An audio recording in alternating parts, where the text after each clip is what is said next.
Well, it was a fun game for the players, very competitive game, and I like to see guys compete and have fun in a game like this. And certainly, I felt like, especially the way it ended, it ended up that way. My assessment of the spring is, I don't think we're an elite team right now. I think we're kind of an adequate team. But I don't mean that in a negative way, because I think we've come out of spring a lot of years where we don't have an elite team. It's how the team responds through the summer, through fall camp, because we're going to play an elite team in the first game.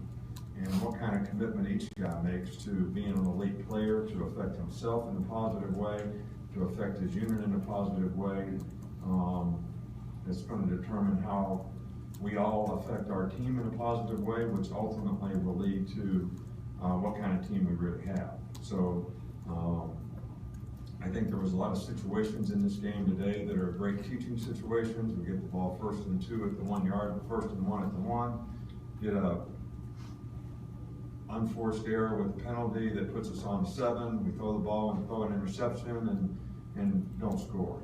At the end of the game, the white team had the game won.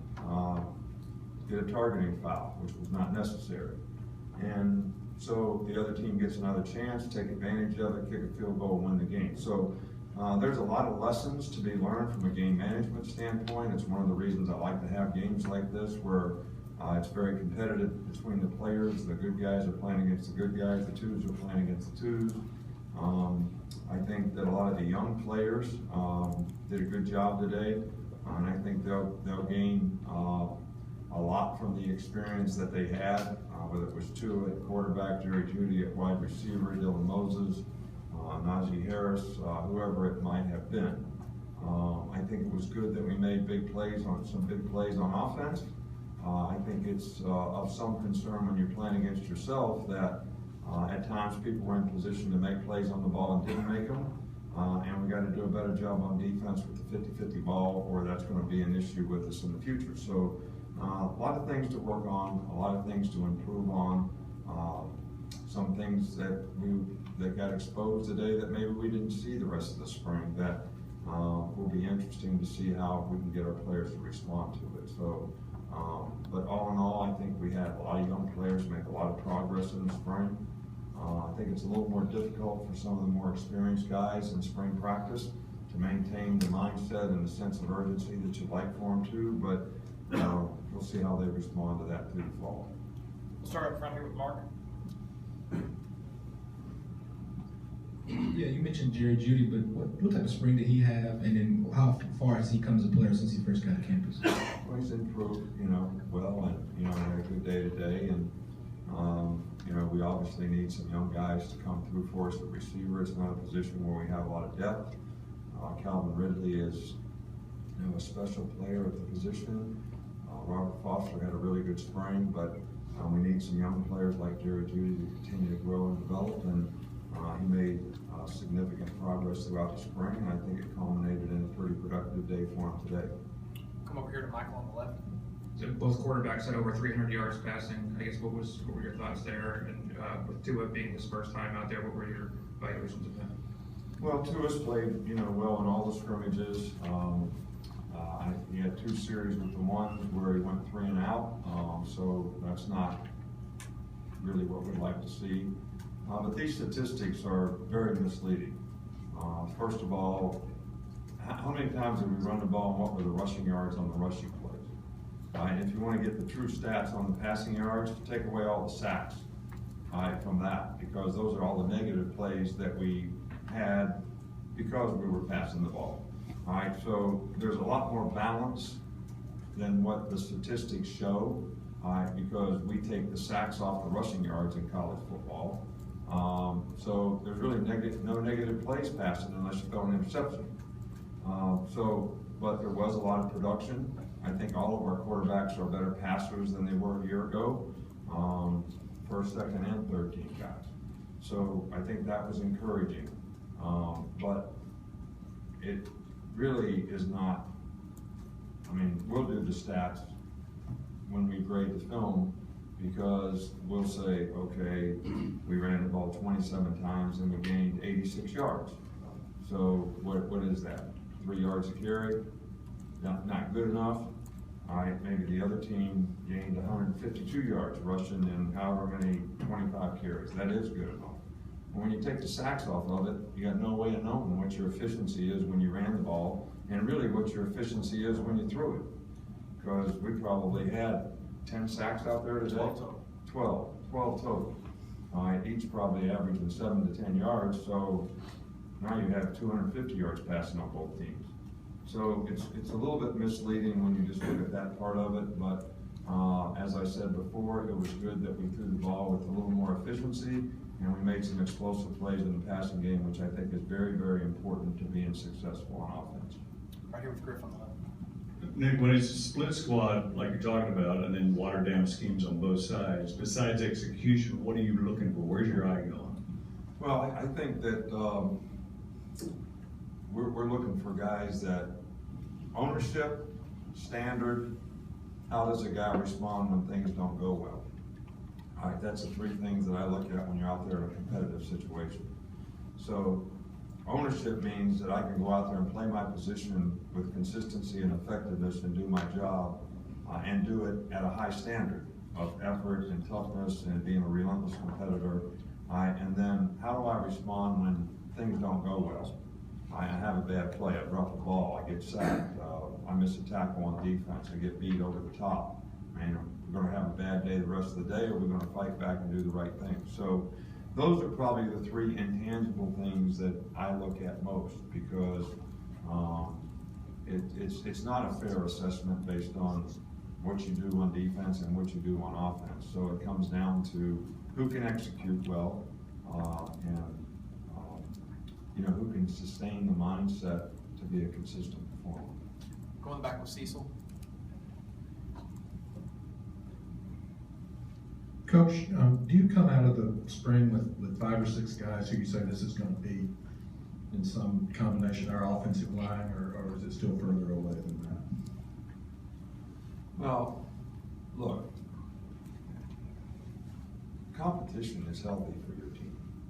And I know it's really significant to all you all's job that you know who the first team is and who the second team is, but it really isn't significant to my job at all. What's significant in my job is to have guys keep competing. Iron sharpens iron, so good guys competing against good guys, making each other better, so that we get more guys that can play winning football. That's what's important to me. Right now, I might say we probably have 4 offensive linemen. I'm not going to say who could play winning football. We probably have another 4 that have the potential to play winning football that may not be where they need to be. We're going to play the best 5 guys that give us the best chance of doing the things that I just talked about. Ownership can do their job and has a high standard of how they compete and can sustain when things don't go their way and self-correct what they have to do to play the next play. So I can't.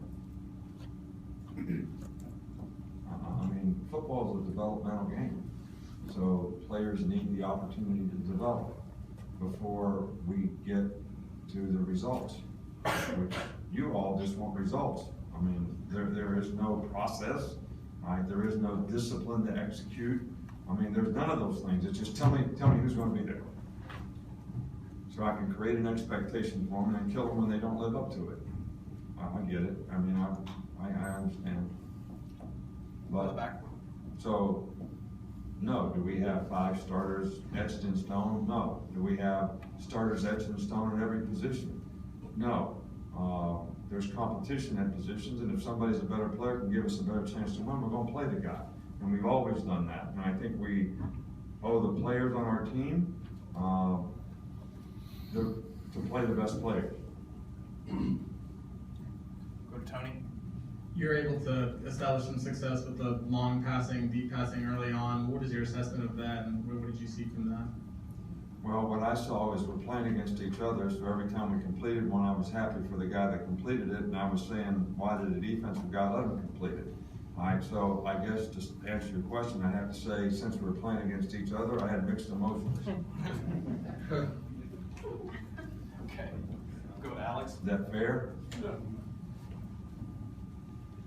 As what you saw from Najee, his progression this spring, and is he one of those talents that you kind of have to find a role at some point for him just to get on the field? Well, look, you know, we've got some good young players. All of them are guys that I think Brian Robinson had a really good spring. I think Najee made a lot of progress this spring. You know, we've got Jacobs, we've got Damian Harris, we've got Bo, who didn't play today. I think DJ Evans showed last year, who didn't play today, that he can do some things. So I think all these guys, a lot of competition. I think it'll make them all better. And I think that it's good to have that kind of depth at that position. And there may be a couple of those guys that we try to create some kind of role for so that they can contribute in a way that's going to help the team. Come up front here with Taryn. You mentioned your mixed emotions towards the deep ball and versus the secondary. What did you see out of the secondary that brought those other emotions? I'm not an emotional guy to start with, so, but look, there's not one part of our team that I would say that when I watch the film tomorrow, I'm going to be satisfied with the way they played today. I'm sure there's things that we could do much better in the secondary. I know there's some specific plays that I noticed, just like you noticed, that we could have played better. Are we going to learn from those things and try to get better? Absolutely. I think part of that, how do you self-correct, is what I'm talking about in terms of how do guys take the things that they got beat on and learn from them so that they have a better chance to be successful the next time they play. And that's what I would expect from the guys in the secondary who had bad plays. And there were also some good plays with some interceptions and other things that hopefully we can build on. Two more quick ones. We'll start with Reiner. How would you evaluate Jalen's performance, especially from the pocket, and his patience overall, and going through the progressions? Well, I think it was better. I think it was much better, and I think that at the end of the scrimmage, when he had an opportunity and had to make plays, whether he scrambled to make a play, which he did at LSU to win the game, he did at Clemson in the Clemson game, he gave us a chance to win the game in the end. Those things are still important things, but I thought his ability to stand in the pocket and be a pocket passer and throw the ball on time and accurately was much improved. And that was one of the goals in the spring, and it's going to be something we continue to work on. Last one over here on the right. Hey Coach, you mentioned the elite team you're facing in week 1. Does your familiarity with Jimbo and vice versa, does that kind of add to that challenge? Is that kind of overstated a little bit, or is it going to come down to pretty much just execution between you guys?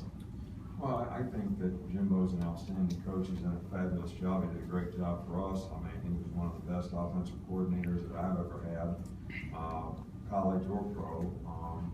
Very creative, very good teacher, does a great job with the quarterbacks. They have talented players, and they've played at a high level on a pretty consistent basis, and I'm sure his leadership contributes to that quite a bit. But we've also evolved through the years, in terms of some of the things that they do, some of the things that we do, the way football has changed, especially on offense with the RPOs and some of the things that people do differently now. So philosophically, is there some similarities? Probably, but that's true with a lot of the coaches that have programs that we compete against. So you're not really playing against the coach. It's going to be a game about the players and how the players play and execute against one another. And they've got a lot of good players, and we've got some good players. So it should be a really good game. Thanks, Coach.